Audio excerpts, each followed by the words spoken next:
Caregivers of individuals who have experienced trauma often experience secondary traumatic stress, or STS, which can lead to their own feelings of being traumatized. And that's huge because we don't acknowledge that. No, it's interesting, isn't it? We were having a conversation earlier, and it really got me thinking. And you're right, it's not something that's spoken about. It's something that we're just meant to accept or just get on with it. English have this stiff upper lip mentality to just get on with it. And you're right. Well, yeah. Sorry. We don't talk about it. We don't share about it. We feel like we're all alone. It's really hard. And it's extremely hard because you're going through the trauma, especially if it's somebody in your family or somebody, that you're close to. You've already gone through the trauma of the fact that someone close to you is having this circumstance. And then you're caring for that person and helping them heal. You're not getting to help yourself heal because you're other focused. Yeah. And it's just a vicious cycle. As an example, a friend of mine, she shattered her ankle, and they did the surgery, sent her home, really no PT or OT. Didn't show her husband how to help her. And this isn't the first time they've had this happen. The two of them have PTSD just from trying to help each other through this. I mean, and it just goes round and round and round. Yeah. And it's like, he's trying to work full time from the house, but he works in the basement and his work is very intensive and he's on meetings globally all day long. So she's pretty much on her own upstairs. And she couldn't drive. So he was having to take care of all of this while watching her be traumatized by the poor care she was given during her medical experience. And then the two of them are traumatized by watching each other trying to deal with it. It's just, it takes on facets people don't think about. Yeah, I'm with you on that. It isn't until we were speaking earlier on that I suddenly thought, I've never heard it spoken about. It's like, I wonder if people even see it as a trauma, or maybe they don't recognize it because they're so deep in it at the time that they're not really understanding how they know something's not quite right. But not really being able to put the finger on the pulse and say that's what it is. I think a lot of times, I know just from my personal experience between me and my husband trading death-defying illnesses for a long time, I didn't at first recognize it as trauma. I thought it was shortcomings on my part. I felt guilty for not being able to handle things better, maybe. And when you're deep into it, you're in survival mode. You're just doing what has to be done to get everybody through. And it really doesn't hit sometimes until that stress levels off and you get kind of into a routine and you have a better idea of what the future is holding for both you and the person you're looking after. So when you're deep in it, the concentration is just, what do we have to do? Yeah. And then it comes back around, and I think it took me a long time to realize what it was I was feeling and experiencing, because it didn't make sense to me. Yeah. There wasn't anybody that said, oh, there's this STS thing and you should talk to people. Yeah. It was just kind of like, you got through it. What's your problem? Stiff upper lip. Yeah. Hey, come on. Yeah. No, no rest for the no rest. Yeah, I know. It's my partner broke his leg about 6-7 months ago. And I mean, I suffer with depression anyway. And I saw the accident and I ended up with depression and anxiety. And we were both in bed because I couldn't cope with what had happened. It had played on my anxiety and depression. And I found myself spiraling just completely out of control emotionally, triggered by the accident that he had. So, and I often think, they talk about social workers getting secondary trauma, police, fire service, the main services, because they're close to people and they're witnessing things secondhand. There's no difference for a caregiver. It's just they seem to have been completely overlooked. Yeah, and again, I think it's I mean, I don't know why we overlook it. I think when we're in the caregiving mode, especially for women, I mean, it's what we do. We raise families. A lot of people women are single mothers, and everything falls on them. And especially when you're caring for someone who can't care for themselves, I know in that role, I was feeling the need to take on responsibilities for them. There was a lady I know, she was taking care of her dad, when he was ill. And she took on all the responsibility. And when he fell, she felt guilt. She felt shame. I mean, she was in the shower and he was sitting at the kitchen table. I mean, something that happened every day. And he got up to get something and he tripped over his cane and he fell and he broke his shoulder. And she blamed herself. And it's like, how can you blame yourself? He wasn't in a position where he needed constant surveillance 24 hours a day, like he couldn't be by himself in a room. But that affected her for a long time. And then she took care of him after that. And I think even now, even though he's gone, that still comes back for her. And that's the other thing. You don't know necessarily what's going to trigger you. Yeah. So depending, I mean, all of us at some point in life have gone through some kind of trauma. And then as caregivers, we're helping someone through, if they need our care, it's probably some kind of traumatic experience, whether it's the loss of a person they loved, or maybe they're in dementia, or any of those things. So that's another form of trauma. And while taking care of someone, something I may do or hear or see could trigger my trauma response from something I've experienced that has nothing to do with the situation I'm handling. And it piles up because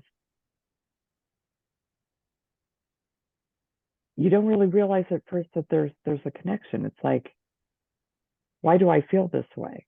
Yeah. And who do I ask? Yeah. Why is no one talking about it? Yeah. I have not at this point found support. I mean, there's caregiver support groups, but I haven't heard them talk about some of the trauma that they go through while they're caring for other people. I'm absolutely fascinated by this subject now. I'm like, why is no one talking about this? I mean, this subject is hard to talk about anyway, and people find it hard to have open conversations around different aspects of trauma. But at least they acknowledge that and they're having them. This is like, no, this is just like, never heard of it. Never heard of it. And I think some of it is we have a feeling of inadequacy, and we don't like to admit when we're feeling inadequate. And women as a whole, for the most part, we have a hard time asking for help. So we don't reach out. I mean, we don't even ask for help when we know what we need help with. Yeah. You know what I mean? Yeah. And so now we've got this nagging thing and we don't really know what it is. So how do we ask for help? Because we can't identify it. Yeah. Yeah, because you're in it, aren't you? It's only when you start to come out of it that you're like, whoa. And it's only because I know so much about trauma that I've realized actually what's been going on. If I hadn't had that insight or that knowledge, I wouldn't have put it together. But nurses must experience it. People in old people's homes must experience it. Why would they, medical professionals? Yeah. And Interesting. And my mom, she was an RN and she worked in nursing home hospitals. That was her career. And she found a way to give herself self-care. When we were growing up, she would come home from work, she'd run the tub, and she just told us, she said, for the next 30 minutes, she says, I don't care if the house is on fire. I'm not here. And she locked herself in the bathroom in the tub and just let go. Yeah. But and she retired twice, and each time, she retired, she was still caring. Wow. She was caregiving for her friends, for her, for people she knew. She never stopped. And up until she passed in April, up until about a month before we lost her, she was still trying to care for other people. It's what she did. Wow. And it was really hard for her to accept it back. Wow. When she needed it. She was constantly saying, thank you for being here, like it was a burden for us to take care of her. And so people that are naturally caregivers, I don't think they know how to let that go. And people who aren't naturally caregivers that find themselves doing it because that's the situation that they're in, there's a lot of stress. There is. There's a lot of stress on making sure that your person's okay. And there's a lot of stress that you absorb that you don't acknowledge, because if you do, then you can't go forward. Yeah. And how can you not acknowledge it because the other person, how can you acknowledge it because the other person's ill? It's like, my needs, it's almost like your needs are just put to the side. So your needs just don't exist. Your needs have just, you become so consumed by the other person and their needs and what they need. It's almost like you get consumed in the situation. Well, I did anyway. I don't know anyway. Yeah, and I find that that's how I respond, and I actually respond better that way, because then I'm not taking the time to look at what it's doing to me. Because if I do, I'm afraid I'll just melt into a big puddle of goo, and then I'm not useful and performing the function that I need to function. Yeah. So once you get through all of that, then it's like a tsunami. Yeah. It's not recognizing and dealing with it in the little bits as you're going along. It's all this stuff that's stored up. And that can be extremely debilitating afterwards, because you haven't dealt with it. It's just layer on top of layer on top of layer, isn't it? Yeah, you're buried. Yeah. You're buried. And I know it happens for men too, because I watched my husband dealing with taking care of me.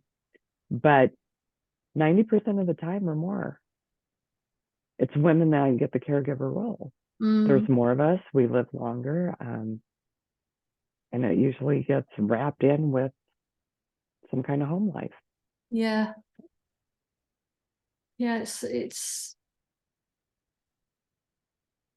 an interesting interesting and insightful fact, and it needs a lot more discussion. It's almost like it needs to be put on the table and part of the whole trauma topic on the conversation, because we talk about pretty much everything else other than this.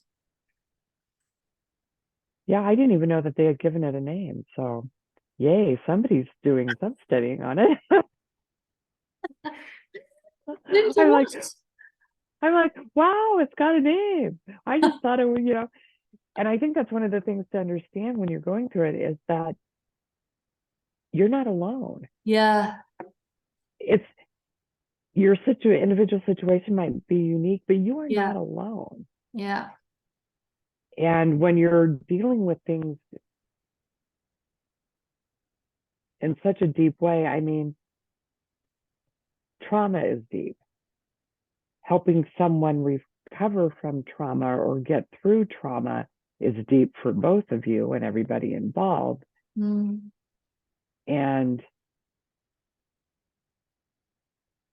I mean, just look at everything going on in the world. There is trauma everywhere.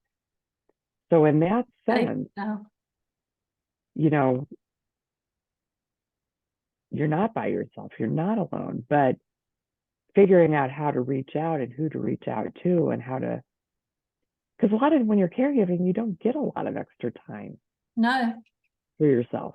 Yeah, you don't. You put it on Yeah. I personally put it on the other person. My focus wasn't on it was on the other person, what needed to be done in that day. Yeah, I mean, that's what we do. And then we feel like since that's what we do, we might as well continue. Guess we can't complain about it because you feel guilty if you start. And at least with me, that's always been one of my things is I feel a lot of guilt about things. And so I would feel guilty when I was feeling tired or overwhelmed. And when you're in overwhelm, you really can't, you don't have the energy to feel anything else. Yeah. So you're caregiving and you're in overwhelm and there really isn't any room for. You're in survival. Yeah. And you can only do survival for so long. Yeah. Without your body and your mind breaking down. Yeah, that's for sure. Everybody has a unique take on self-worth, self-esteem. What's yours? When I'm in the middle of it, my self-esteem and my self-worth actually, are pretty good because I'm focused and I've got a purpose and I've got a plan. Depending on how long I'm in it, that starts to waver. And then as things kind of even out, level out, and things aren't so minute to minute, then my self-esteem and my self-worth goes down. And I feel, I mean, there have been times when I've been working, with my husband and it wasn't anything he made me feel, but I felt worthless. I thought, I'm not really doing anything.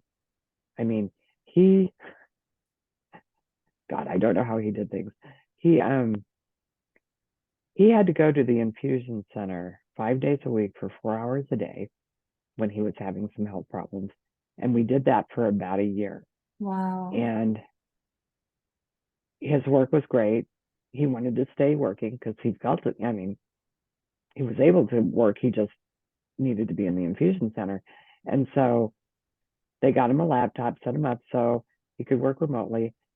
I would take him to the infusion center, get him all set up. And luckily I was self-employed.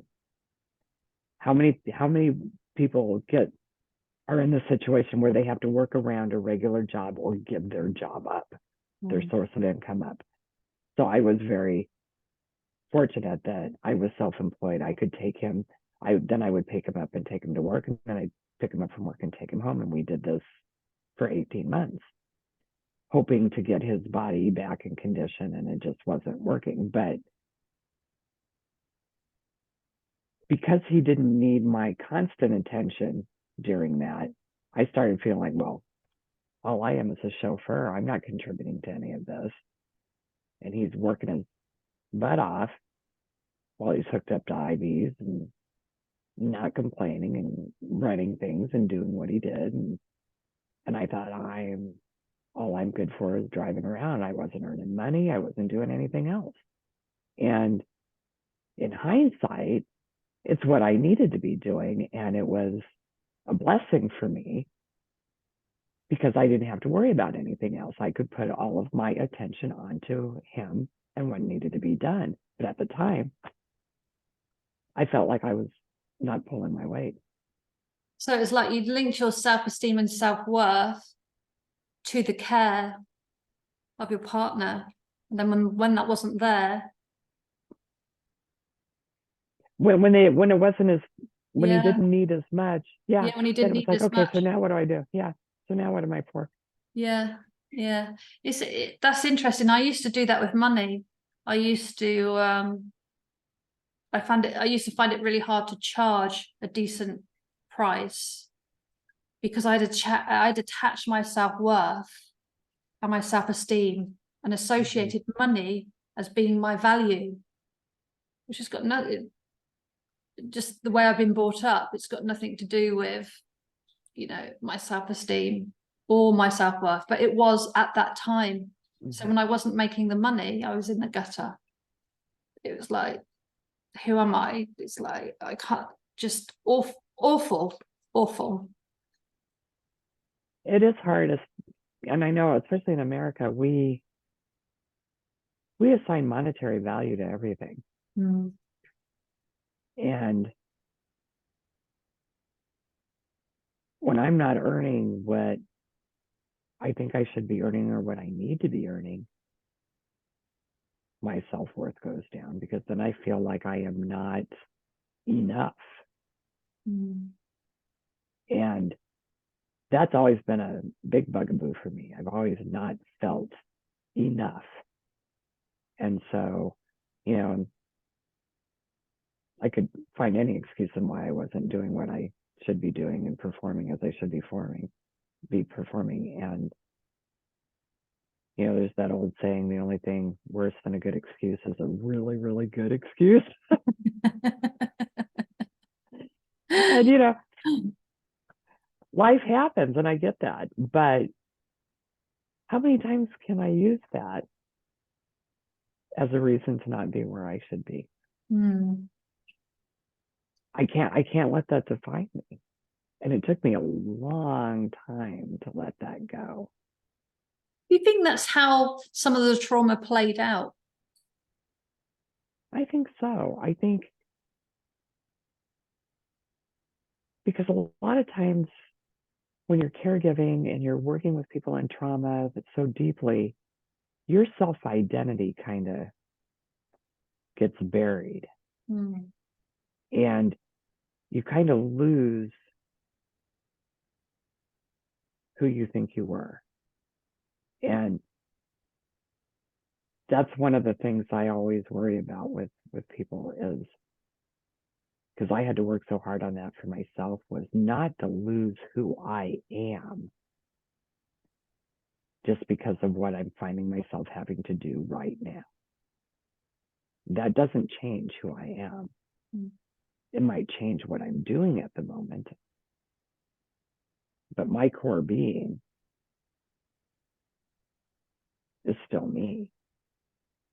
And I need to give it that and acknowledge that and allow that to shine through. And so I would find ways to put my personality into my caregiving.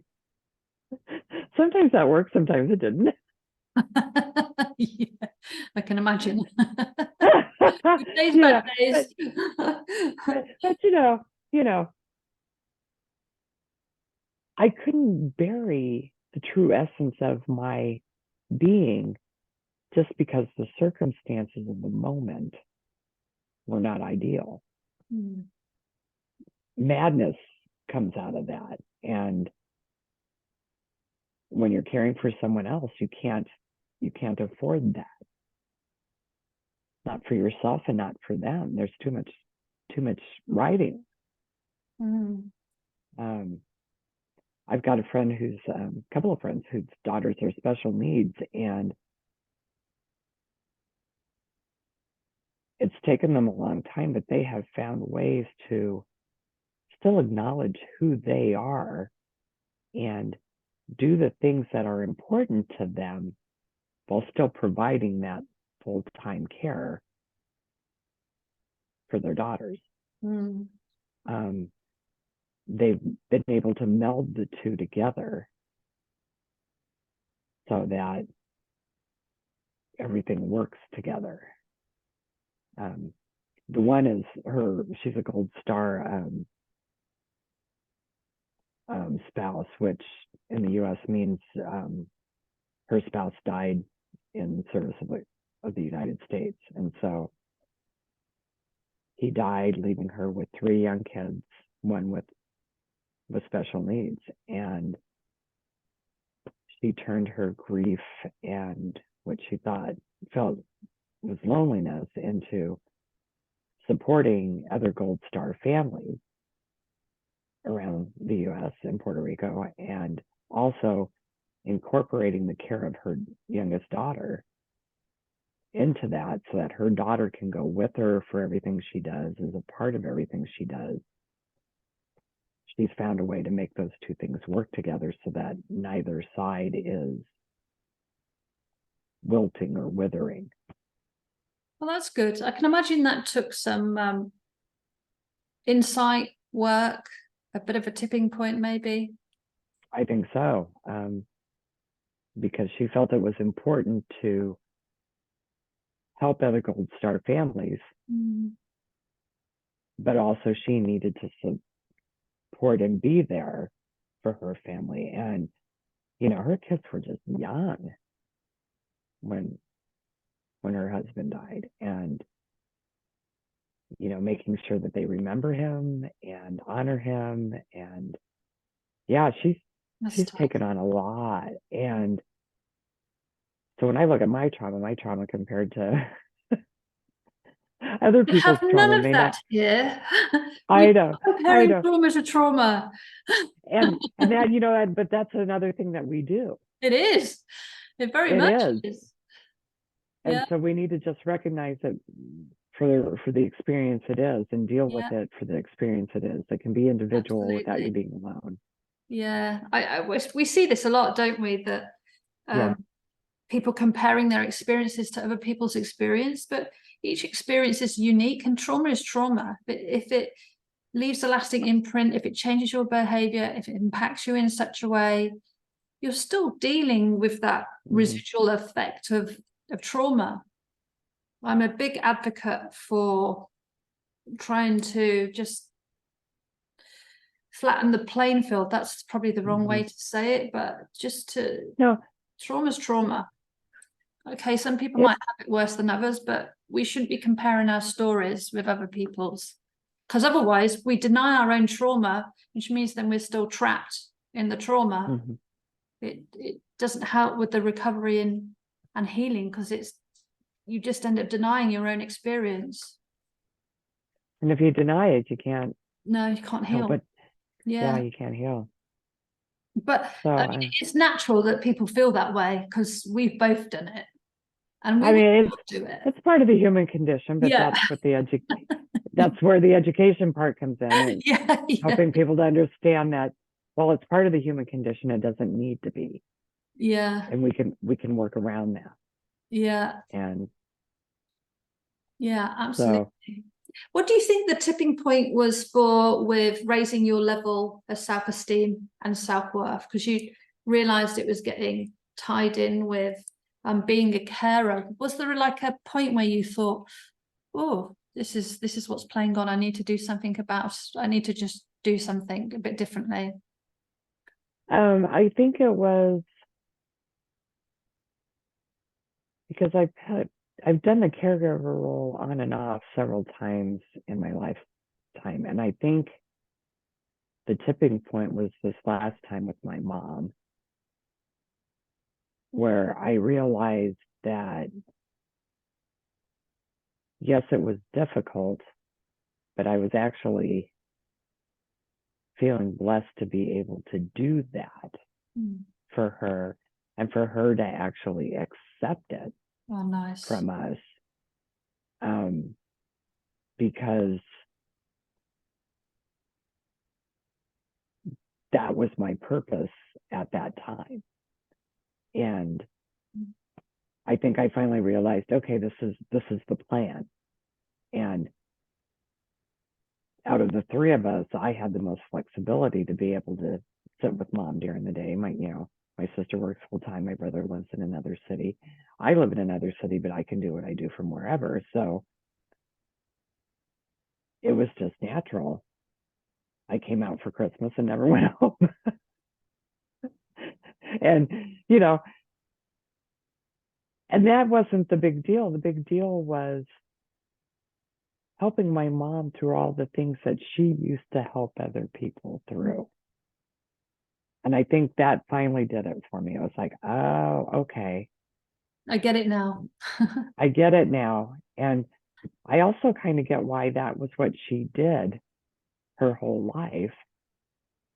And when she retired from it, she never stopped doing it.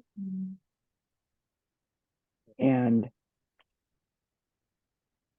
it's something I do in a lesser way quite a bit of the time anyway.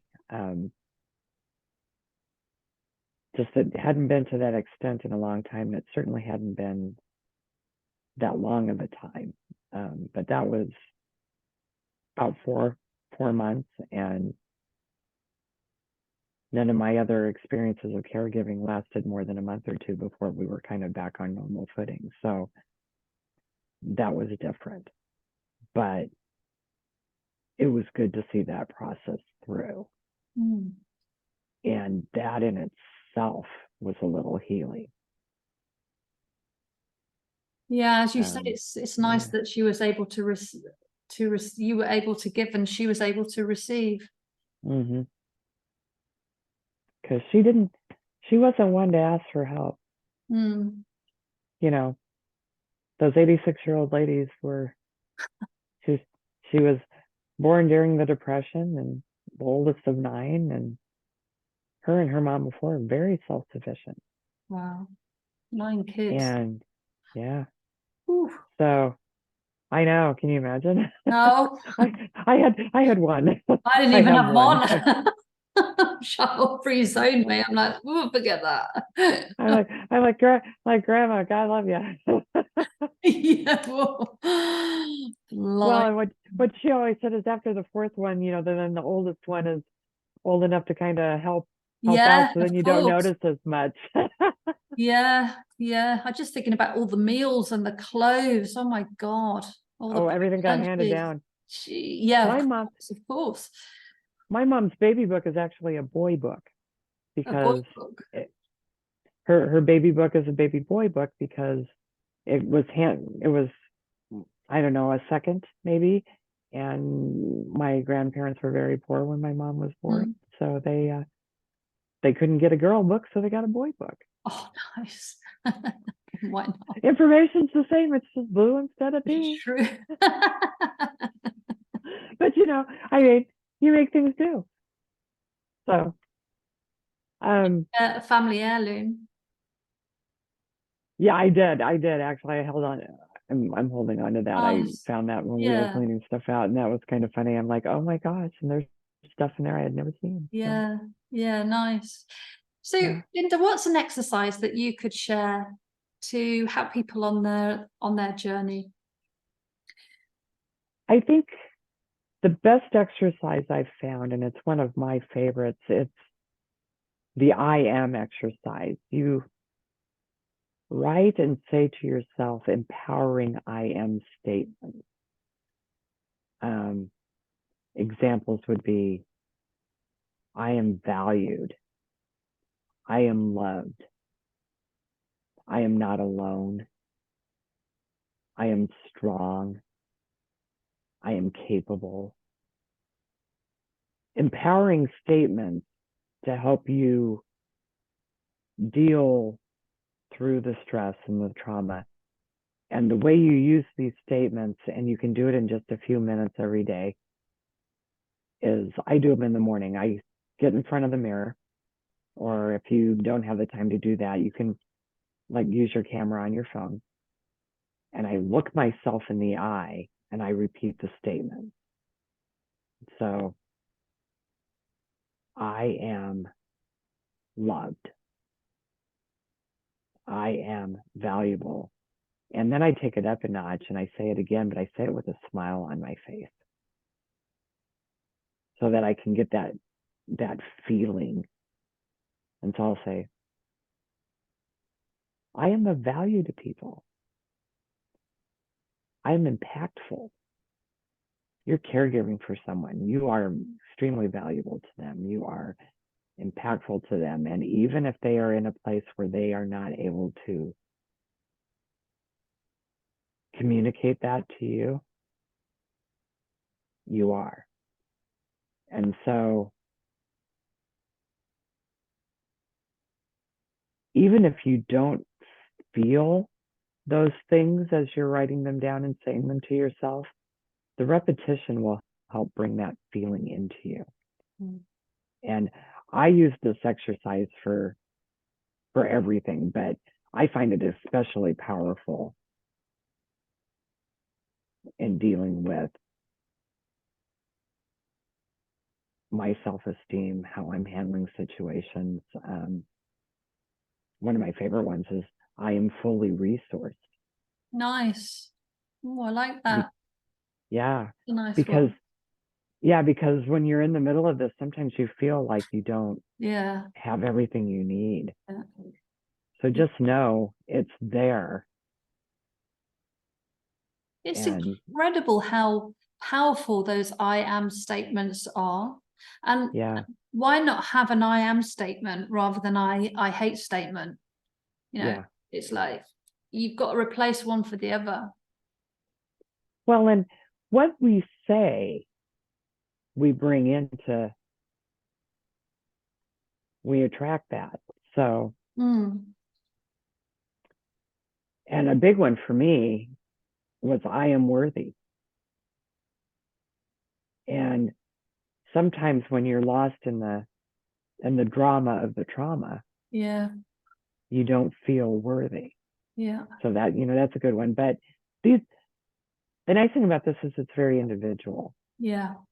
So create those statements, those powerful statements that help you feel that. And then just say them to yourself. I do them twice a day. I do them in the morning when I first get up, and I do them just before I go to bed at night. So I can take that tone with me. And like if you're dealing with someone with dementia and you're helping them, and say you're helping them in the shower or something, you can look up in the mirror real quick and just say, I am worthy. I am resourceful. I am powerful. The person you're taking care of may not have any idea what you're doing, but that's okay. Because it's helping you in that moment.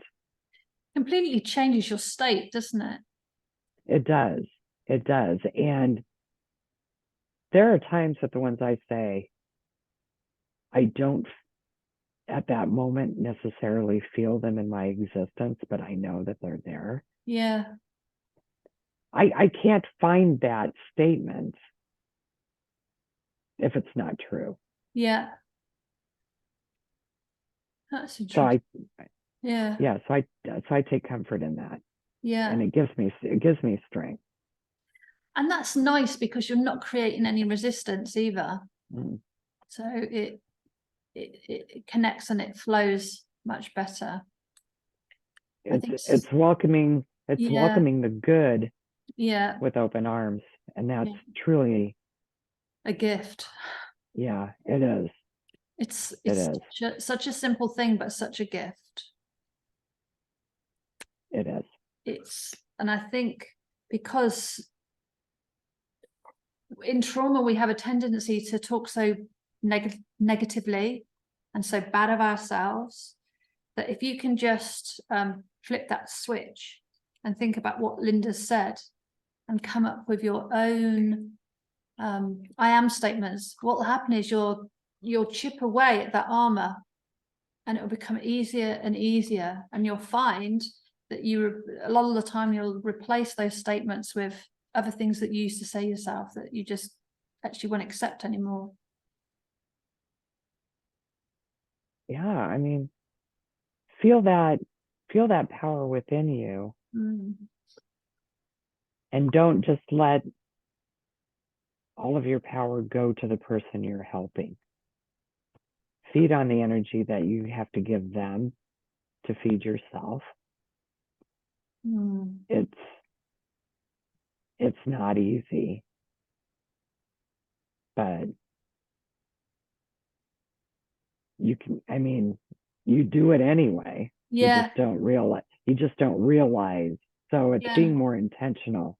Yeah. That's a good point. Be more intentional. Be more intentional. I think that's a really good note to finish on. Be more intentional. Be more purposeful. But I'm glad we've had this conversation, because I think this is just a really, really important conversation. So thank you so much for sharing your experience with me. I really appreciate it, and I'm sure other people will as well. Oh, well, thank you for having me on to do that. And I do have a gift for everybody. Oh, yes, Linda, thank you for reminding me. Yes. So, especially while you're in the midst of this, if you need to receive messages of love and encouragement, you can text the word heart, HEART. Let me get the phone number to 1-833-249-0543, and you'll receive a daily message of love and support and encouragement. Nice. And so it's free. It's my gift to you, because sometimes you just need to see those. Linda, what happens if someone's outside of America? I have not tried that. If that does not work, I'll give you my email address. Brilliant. It's linda@lindamariewilson.com. And you can reply to that with your WhatsApp phone number, and I can send them to you through WhatsApp. Oh, brilliant. Perfect. So if that does not work, just email me at linda@lindamariewilson.com, and I'll send them to you through WhatsApp. Fabulous. That's great, Linda. Thank you very much. And I'll put the information below. I won't do the phone number, but I'll do the email address below in the below the video. Perfect. Thank you so much for your time. Thank you, and blessings. Love you. Take care.